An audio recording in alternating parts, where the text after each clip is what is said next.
Hi, I am pleased to welcome a good friend and colleague, Daniel Zovatto, who is the Regional Director for Latin America and the Caribbean at International IDEA.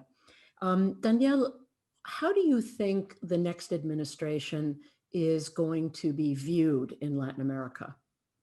Cindy, thank you so much for having me.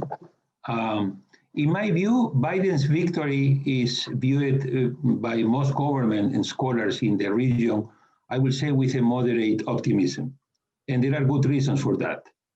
On the one hand, Biden knows very well the region and cares for the region. And on the other hand, the region knows quite well Biden. So, of course, Latin America will not be a priority for Biden. Biden will have to pay a lot of attention to domestic issues, but there is the expectation from Latin America that we can expect a more predictable and strategic approach from Biden, a new policy that will emphasize mutual respect, multilateral dialogue, and regional cooperation.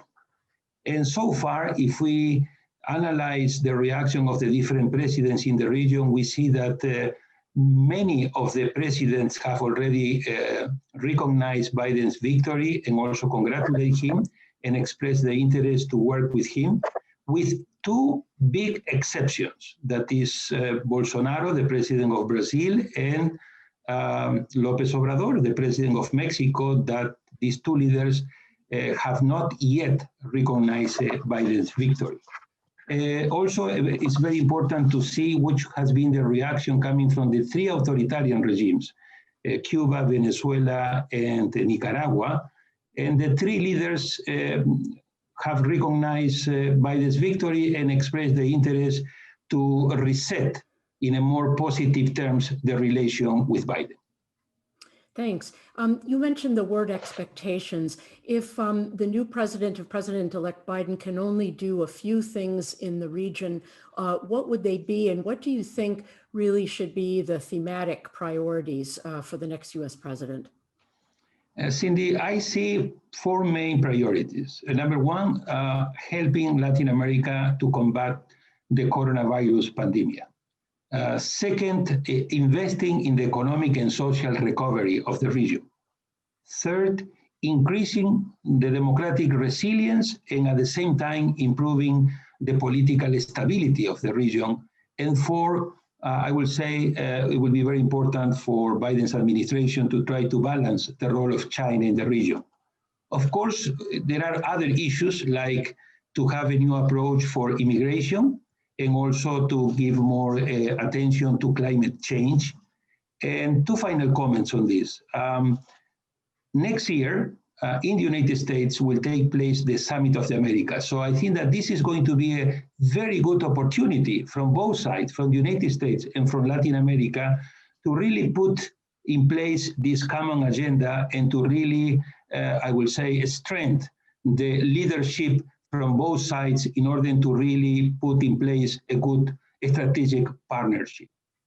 Thanks. And aside from those thematic priorities, which are pretty broad and all-inclusive, are there specific countries that you think should be the focus of U.S. attention? Yes, I think that if we go from north to south, I will put as a first priority, of course, Mexico. Biden recently said that he is planning to have an early meeting with López Obrador in order to develop a joint economic and security strategy to undo the immigration policy of Trump. Second, the countries in the Northern Triangle, particularly regarding the issue of immigration. Third, Colombia, that according to Biden is the keystone of any foreign policy of the United States and Latin America. And I would say fourth, in the case of Brazil, particularly with the key issue of the deforestation of the Amazon, and at the same time, probably later on, the issue of human rights.